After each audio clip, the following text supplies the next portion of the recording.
Hello everyone, I am Aditya Ghosal, currently working as a probationary officer in State Bank of India. कुछ दिन पहले मैंने Instagram में एक स्टोरी दिया था कि किसी को क्वेश्चंस है तो टॉपिक बताओ, मैं उसके बारे में बताएंगे, लेकिन टाइम नहीं मिल रहा था। तो आज मैं उस टॉपिक्स के बारे में थोड़ा बताते हैं। एक एक टॉपिक यहाँ से क्वेश्चन देखेंगे और आपको बोलते रहेंगे, ठीक है। मेंस प्रिपरेशन, तो मेंस का अलग से नहीं था कुछ। हम जब प्रिपेयर कर रहे थे तो प्री और मेंस एक ही साथ करते थे।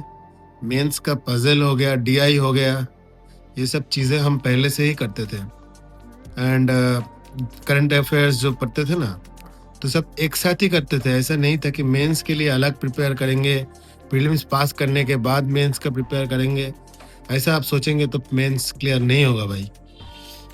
सर प्लीज आपसे बात करनी है, ठीक है। जीएस सेक्शन स्टडी आईक्यू से पढ़ता था।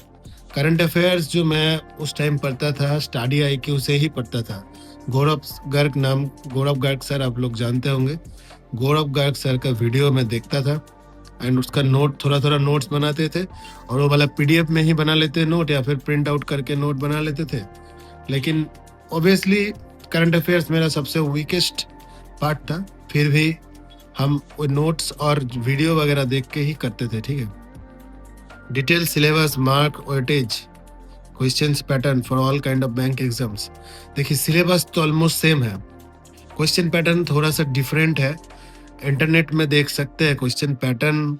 क्वेश्चन में वेटेज ऐसा कुछ नहीं होता है। हर सब्जेक्ट का अलग अलग वैल्यू होता है और हर सब्जेक्ट के अंदर चैप्टर्स की वैल्यू होती है। जैसा डीआई तो आएगा ही ना, क्वांट करेंगे तो डीआई तो आएगा ही। जीए वही बोल दिया, जीए पढ़ते थे गौरव गर्ग सर से, उसका बैंकिंग अवेयरनेस भी पढ़ते थे। डीआई मैंने प्रैक्टिस करता था, गाइडली के पीडीएफ से करते थे, इधर उधर जहाँ से भी मिलते थे। मॉक्स में बहुत सारा डीआई करते थे। मेंस का डीआई बहुत अच्छा लगता था करने में। How to improve me day by day preparation in reasoning. I have a very slow speed in reasoning. देखिए रीजनिंग तो प्रैक्टिस की चीज है और दिमाग को थोड़ा सा यूटिलाइज करने वाला चीज है ना। तो रीजनिंग को प्रैक्टिस के अलावा और कुछ नहीं कर सकते आप।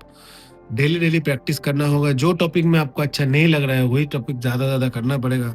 जैसे ब्लड रिलेशन बहुत लोगों का टफ लगता है, विथ पजल्स अगर ब्लड रिलेशन आ गया तो और टफ लगता है।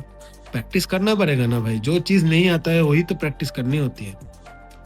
और mains classes are more important than mains mock, और both are equally important.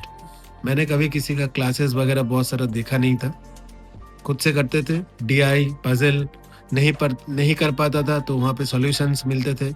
Mostly dependent on मॉक्स थे मैंने, तो मॉक्स ही मैंने ज़्यादा लगाया, क्लासेस तो मैंने किया नहीं है। रीजनिंग का पजल वही चीज़ है, पजल डीआई आपको डेली करना है। मेंस की पजल डीआई करना है, डेली करना पड़ेगा, डेली प्रैक्टिस करना पड़ेगा। Sales target, work pressure and will you resign और देखिए रिजाइन करने का कोई सोचा नहीं है। रिजाइन क्यों करेंगे भाई, इतना अच्छा जॉब मिलता है पूरा बैंकिंग इंडस्ट्री में, इतना पैसा, इतना अलावेंस कहीं पे नहीं है, तो रिजाइन करने का तो कोई बात ही नहीं है, ठीक है। স্যার আপনাকে আমি মেসেজ করেছি, তার reply. One state to another state transfer in clerical jobs, it's very difficult. अभी तो बहुत सारा रिस्ट्रिक्शंस भी आ गया है, तो it's not impossible but it's quite difficult. आपको प्रमोशंस लेके ऑफिसर बनने के बाद ही आप अप्लाई कर पाएंगे, उसके बाद ट्रांसफर होता है, ऐसा नहीं है। एसबीआई में होता है सर्कल ट्रांसफर, टाइम लगता है बट हो जाएगा। ग्रामीण बैंक फर्स्ट एम्प्लॉयर बोल सकते हैं। I work there for 6 months, amazing experience. अभी तक मैंने 3 बैंक में काम किया है, कहीं पे भी ऐसा बहुत सारा खराब एक्सपीरियंस नहीं रहा है। कस्टमर्स के साथ डील करते हैं, ये जो पूरा जॉब है जहाँ पे लोगों के साथ बात करना पड़ता है ना, यही तो सेटिस्फेक्शन देता है मेरे को। How to cover current affairs specially for banking exam and the best strategy आपका यही हो सकता है कि आप मंथली पढ़िए, जहां से पढ़ रहे हैं एक ही सोर्स को फॉलो कीजिए। मंथली पढ़िए, डिटेल में पढ़िए, नोट्स आपका थोड़ा सा बना लीजिए, थोड़ा बनाएंगे ज्यादा नहीं, लेकिन आपको एक ही सोर्स फॉलो करना है। कुछ लोग ये गलती करते हैं, 4-5 अलग अलग सोर्स से पढ़ते हैं और दिमाग में कुछ भी नहीं कंटेन कर पाता है। एक जगह से पढ़िए और उसको यूटिलाइज करते रहिए। यूटिलाइजेशन प्रैक्टिस से होता है। मॉक्स लगाना पड़ेगा, आपको क्विजेस लगाना पड़ेगा, यही सब करना पड़ेगा। इंग्लिश में कैसे स्ट्रॉन्ग करें? इंग्लिश देखिए, अगर आप मेरे से इंडिविजुअली पूछे ना, मेरा मैथ सबसे स्ट्रॉन्ग था, फिर रीजनिंग, फिर जो वीकेस्ट में से इंग्लिश, और उससे भी ज्यादा वीकेस्ट है जीएस जो भी बोलेंगे। तो इंग्लिश बहुत ज्यादा तो मेरे भी अच्छा नहीं रहता था, लेकिन कोई भी मेंस एग्जाम में अगर 40 मार्क्स का होता है मोस्टली, तो मुझे 20 आ जाता था। तो 20 ही मैं पकड़ के चलता था, ट्राई करता था पूरा अटेंड कर देने का, ऐसा छोड़ते नहीं थे, क्योंकि मेरा इंग्लिश को लेके एक अलग सा स्ट्रेटेजी है, आपको बताते हैं। मैं अगर 30 क्वेश्चन अटेम्प्ट करूँ ना 40 में से, मेरे पास गारंटी नहीं है कि 30 सही होगा। 30 में से हो सकता है 20 ही सही हो। तो इसीलिए मैं ज्यादा अटेम्प्ट कर देता था, ताकि मेरा जो प्लस माइनस करके 20 से ज्यादा मिल जाएगा। 30 अटेम्प्ट करेंगे तो 20 मिलेगा, लेकिन 40 अटेम्प्ट करेंगे तो कुछ भी हो जाए 20 से ज्यादा ही मिल जाएगा, 22 23 जो भी है। इसीलिए मैं मैक्सिमम अटेम्प्ट करने का कोशिश तो करता था, even in mains as well. Beginners first time strategy for basic to interview monthly challenge, how can clear in first attempt, right approach. वही आपको टाइम देना पड़ेगा। पहले 3-4 महीने आपको पूरा सिलेबस को इन डिटेल्स कंप्लीट करना पड़ेगा। फिर आपके जितना आईक्यू अच्छा होगा, आप जितना जल्दी प्रीलिम्स पार करके मेंस वाला एक्चुअल बैटल में फील्ड में जा पाएंगे, तो अगर आप मेंस की तैयारी बहुत फास्ट तरीके से कर सकते हैं तो फास्ट अटेम्प्ट में क्लियर हो सकता है। मेरा नहीं हुआ था, मैंने 2022 में जो एग्जाम्स दिया था फास्ट अटेम्प्ट था, किसी में भी तो क्लियर नहीं हुआ था। 23 में जाके 3 अलग अलग बैंक में सिलेक्ट हुआ था, 24 में जाके फिर और 4 हुआ था, लेकिन फास्ट अटेम्प्ट में तो मैं भी कोई भी ऐसा एग्जाम नहीं था जो मैं क्लियर कर दिया था। तो फास्ट अटेम्प्ट ऐसा भी नहीं है कि फास्ट अटेम्प्ट ट्राई करिए, बेस्ट दीजिए। जब आप फास्ट अटेम्प्ट देते हैं ना, जैसे मैंने दिया था, मुझे पता था कि नहीं होगा, बट बहुत क्लोज तो गया है, इसका मतलब है नेक्स्ट पर दे देंगे तो मेरा ही होगा, ये कॉन्फिडेंस होता है। How to prepare quant for SBI पे अनदर एओ एग्जाम। क्वांट का प्रीलिम्स लेवल और मेंस लेवल में बहुत डिफरेंस है।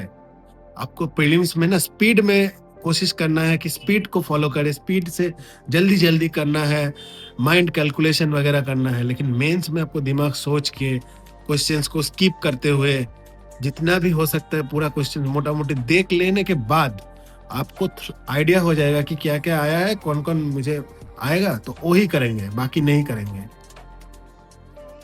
How to get PLI from top management, that strategy for SBI PO, any suggestions. ये जो दिमाग में होता है ना, जो बैंक एग्जाम देते हैं, SBI PO के लिए अलग से स्ट्रेटेजी नहीं बनाना पड़ता है। आपका प्रिपरेशन अगर अच्छा रहे, टॉप मोस्ट रहे, तो आप SBI PO निकलेंगे। नहीं तो IBPS PO है, RRB PO है, ये भी निकल सकता है। ऐसा बहुत सारा होता है, क्लरिकल में नहीं मिल रहा है लेकिन PO मिल गया, क्योंकि स्पीड में थोड़ा सा कमी रह गई होगी। तो ऐसा नहीं है कि SBI PO के लिए बहुत ज्यादा एग्जाम जॉब प्रोफाइल के लिए क्रेज है, एग्जाम पैटर्न के लिए क्रेज नहीं है। एग्जाम पैटर्न थोड़ा सा डिफरेंट, थोड़ा सा डिफिकल्ट, डिफरेंट नहीं बोलूंगा, डिफिकल्ट है थोड़ा सा, but the thing is not it is impossible. SBI pre quants maximum number, maximum कितना हो सकता है? 35 में से 25 भी आएगा आपको, उससे ज्यादा तो नहीं आएगा ना। तो आपको स्ट्रेटेजी बनाना पड़ेगा कि आपको 25 कैसे ले आए। आपको जो जो सिंप्लीफिकेशन अप्रोक्सीमेशन अगर मिले तो 2 चट्टे जो भी है कर दीजिए। उसके बाद जो जो है, जहाँ पे स्पीड मैथ्स कंपैरेटिवली आसान होता है, DI होगा 2-3, लेकिन सब करने लायक नहीं होगा, उसको देख के एक तो छोड़ना पड़ेगा। अरिथमेटिक 3-4 करेंगे, ऐसे करके 22 23 25 जो भी आए उसको आपको ले लेना है। बाकी यही स्ट्रेटेजी है। इंजीनियरिंग स्टूडेंट क्वारंटीन 2 ईयर्स, अलग सा कोई इंजीनियरिंग स्टूडेंट हो, मैं भी था, इंजीनियरिंग स्टूडेंट के लिए अलग सा रोड मैप तो नहीं होता है, सेम एज एवरीवन एल्स। अगर आपके साइंस बैकग्राउंड है, आपके थोड़ा मैथ्स में स्ट्रांग है, तो आपको थोड़ा सा एडवांटेज मिलता है। बाकी इंजीनियरिंग स्टूडेंट का कोई अलग सा नहीं मिलता है भाई। मेन स्ट्रेटेजी मैंने बताया, मेंस के लिए स्ट्रैटेजी यही है, प्रीलिम्स मेंस को डिफरेंशिएट करना बंद करिए, एक साथ प्रिपेयर करते रहिए। मेंस अगर अच्छे से कर पा रहे हैं तो प्रीलिम्स आपको निकल जाएगा। यही होता है, लोग डरते हैं। ब्लड रिलेशन, देखिए ब्लड रिलेशन एक डरावना टॉपिक है, लोग डरते हैं। मेंस में अगर पाजे आ गए तो डरने वाला चीज होता है, हर किसी का नहीं होता है। मैक्सिमम मेजोरिटी को ब्लड रिलेशन का पजल्स टफ लगता है, उसमें से पढ़ के अगर हो जा रहा है, बन जा रहा है तो ठीक है, नहीं तो उसको स्किप करना पड़ेगा। बाकी प्रीलिम्स का तो जो आता है तो आना ही चाहिए। डिस्क्रिप्टिव राइटिंग, डिस्क्रिप्टिव मेरा एक तो स्ट्रेटेजी था कि डिस्क्रिप्टिव में जो भी आएगा, एक तो है जो इकोनॉमी रिलेटेड आता है, एक आता है एनवायरमेंटल रिलेटेड, पॉल्यूशन हो गया, उस तरीके का कुछ भी आया तो मान लीजिए एयर पॉल्यूशन है, आप एयर पॉल्यूशन लिख के वाटर पॉल्यूशन की भी 2 लाइन लिख दिया। आप गलत नहीं लिखेंगे, चेक होता है ग्रामेटिकल ज्यादा, एंड विदाउट कॉन्टेक्स्ट आप ज्यादा नहीं लिखे, यही चेक होता है।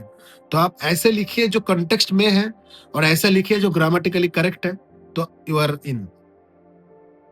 एंड पूरा जल्दी जल्दी लिख के वो जो 250 वर्ड होता है, जो भी होता है, उसको कंप्लीट करना है बस। मेंस प्रिपरेशन मैंने खुद से लिए था, और उसी जो मैंने अभी तक बताया ऐसे ही। जीएस सेक्शन मैंने बोल दिया, स्टडी आईक्यू से पढ़ता था।